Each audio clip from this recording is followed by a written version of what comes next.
Hey, I'm Alan Brito, I'm an architect, and in this video, I'll teach you how to create a parametric design, a fully parametric model for architecture using FreeCAD with the beam and the Sketcher workbenches. And for this, I'll be using my draft here that I have on my screen that I just designed in QCAD, which, by the way, it's also free and open source. FreeCAD is a free and open source parametric modeling tool. Most of my tutorials, most of my videos that I publish here on Blender 3D Architect, they are about Blender or Bonsai. And unlike Blender, FreeCAD is fully parametric, doesn't require any plugins, anything else. It will work out of the box as a parametric design tool. And a lot of architects and people working with architectural design do not have any idea that they can also work with beam development or architectural modeling with FreeCAD. So let me start. I will start to create more tutorials and videos about FreeCAD. Let me move this out of the screen. I might bring it back for a quick reference.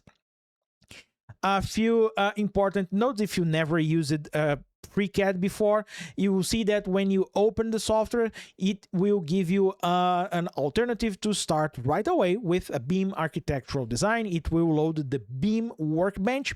What is a workbench in FreeCAD? It's like an editor. We can make this analogy between Blender and FreeCAD, but they are not really the same. If you open this selector here, you will see a list with different workbenches. They are different parts of FreeCAD that are specialized in a certain task. For instance, you have here the beam, you have the part design for mechanical modeling, you have the Sketcher, which we'll be using in this video.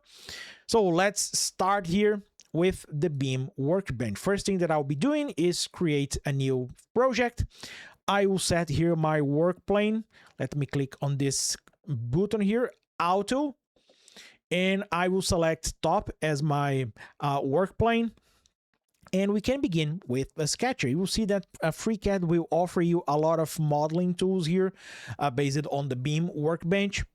And you can also work with 2D draftings. This is what you use to create 2D drafts. And for this video, I'll be using the Sketcher. And to open the Sketcher for our tutorial, I will click on this button right here. So it will load the Sketcher, which is a different workbench. You will see that we are now in the Sketcher. This is the workbench selector right here. We are right now in the Sketcher. So how to start with the Sketcher? Let me bring back my drawing here, my draft, and I will try to recreate each one of the segments here. You can see that I already marked the axis, the center axis of my walls, and I will try to design this into this order. I'll be creating a polyline, and I will try to create this draft here following this order. So let me take this out and we can go back to FreeCAD. Now, I can start with a polyline. You will see the polyline tool right here. This is the polyline tool. You can also create shapes. And in here, we have constraints. We'll be using constraints in a moment. So select the polyline tool. Now, one thing that you will probably ask yourself, I will just draw a polyline here. How can I enter a length, a dimension? You won't be doing this right now. You can just click on something that looks like or as close as possible to the dimension that you want. For us, the dimension that I want is close to 7 meters. So I will click around here. One nice thing about the Sketcher is that when you move your cursor on an horizontal direction, you will see that a small horizontal line will appear on the right side of your cursor. If I move it up, it will disappear. Well, when you have this horizontal line, it means the Sketcher is identifying, or it's trying to guess if you really need an horizontal line. So if I click here, if I left click, the Sketcher will create an horizontal line. Same thing applies for vertical lines. If I try to create this a line right here, it might not be 100% vertical, but if you see a small vertical line next to your cursor, it means the Sketcher will create a vertical line.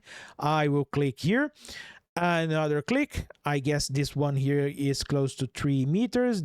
I need a short one here, and another one right here.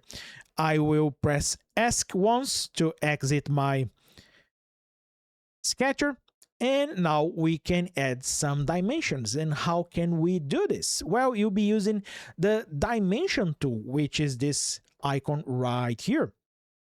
You can also use the D key if you want to use the Sketcher. So if I press the Sketcher here, I will click into any of my edges. Let's click here, and I will place this object or this symbol here that looks like a dimension line, but it's not a dimension line, it's actually a Sketcher. So let me check here the dimension. It's actually 6.85. So I will just type here 6.85, press enter, and as you can notice, the Sketcher is using 6.85. I will repeat the same process with the vertical line, and the dimension that I need is 5.85.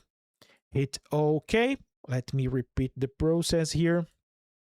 Let me try with 3.85. I will do the same thing here.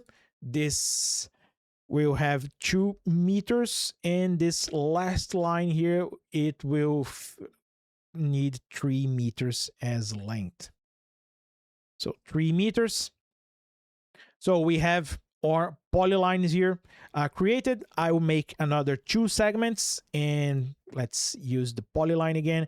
If I place my cursor near one of the vertices, you'll see that the vertex will turn yellow, and you can just click there to confirm that you need your line at this position.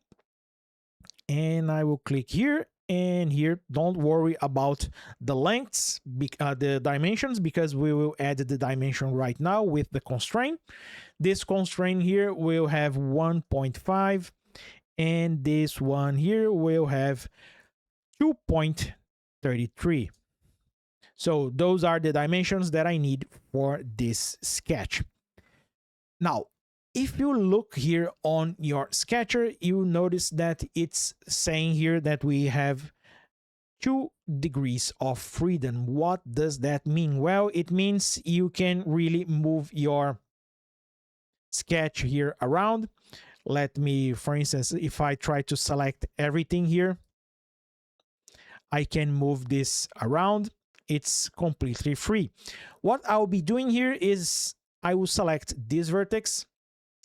Let me move it out. I think I was in the zoom, so you didn't see me moving things around. I will just select, and I will try to move things around. What I'll be doing here is I will create a constraint where I will place this vertex here exactly at the origin of my scene. And to do this, I'll be using this constraint right here, which is the coincident constraint. I will select my points first, this point here, click on the constraint, and my sketch here is fully locked. You will see that FreeCAD is telling me that it's fully constrained. I will just create a line here because we need a line. I want to create a wall there, so I will create a line, and I won't be adding any constraint into this line. So let me just create here this line, and I won't be adding any constraint. And why is that? Well, because if I redesign or if I resize, change the dimension of this wall here, for instance, I can easily resize this side if I want. I'm ready. I just finished my draft here in the Sketcher. What do I have to do? I will close this panel here. You will see that we have edges right here, and we have the sketch as part of my drawing right here. And right now, what I need to do to create walls, select the sketch. You will see the wall tool here. Click on the wall tool and FreeCAD will create 3D walls for us. Now, those are fully parametric. If I select the wall, you can expand this panel here and you can edit many of the settings for this wall. For instance, if I just need a wall with 2.5 meters in height, just replace or change the settings for the wall there. You can change, for instance, the alignment of your wall. It's right now at the center. That's why I made my walls here using my center axis. And one of the benefits here from FreeCAD is, like I said, it's fully parametric. So if you take a look here, you will see that we have the wall and the sketch is connected to the wall. So if I double click into the sketch, I can, for instance, let's say I need to resize this side here. So double click and I will resize this to 8.5 meters. Hit OK. I will resize this 1.5 to 3 meters. Hit OK. You just saw here the sketcher resized my lines. If I close the sketcher now, FreeCAD will resize the walls accordingly. So this is one of the major benefits of using FreeCAD. And by the way, there are many different ways to create walls. The sketcher is just one of them. You can also create walls based on polylines and a lot of other ways. This is just a quick tutorial explaining or showing you how to use the sketcher to create parametric models for architecture here in FreeCAD. You can keep editing, keep making changes to your design. For instance, let's say I need to change this to 1 meter, and as long as you have one edge with no constraint, you can easily resize your designs and make changes to your architectural 3D model. So this is how you use the sketcher with FreeCAD to design a fully parametric architectural model. And this is it. Now you know how to use the Sketcher and the Beam Workbench to create fully parametric architectural designs. I know it's simple, but it's a start. You can begin playing around with the Sketcher and the Beam Workbench in FreeCAD to create architectural designs as an alternative to Blender. In my opinion, you should know both because they have there are benefits on using Blender and there are benefits on using FreeCAD. You can choose the best one that will fit your needs. I hope you liked this tutorial. If you did, please give me a thumbs up, subscribe to the channel so you won't miss any future tutorials. And if you want to learn more about how to use Blender and in the future, FreeCAD, I will leave links in the description with a few additional resources. I still don't have an up-to-date FreeCAD workshop, but I'm working on it.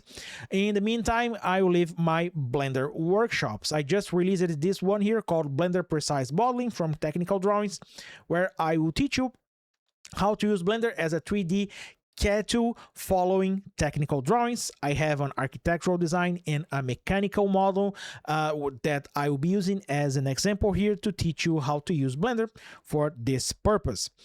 Another option here is this Blender for Architects floor plans to CAD style PDFs, where I will teach you how to use Blender as a 2D drafting tool. And this last one is a book, Blender Rendering with Cycles. If you just need to use a quick, or if you need a quick reference guide on how to render architectural scenes, product visualization, animation, and a lot more, this book was made for you. You can get it as a paperback or in a digital format.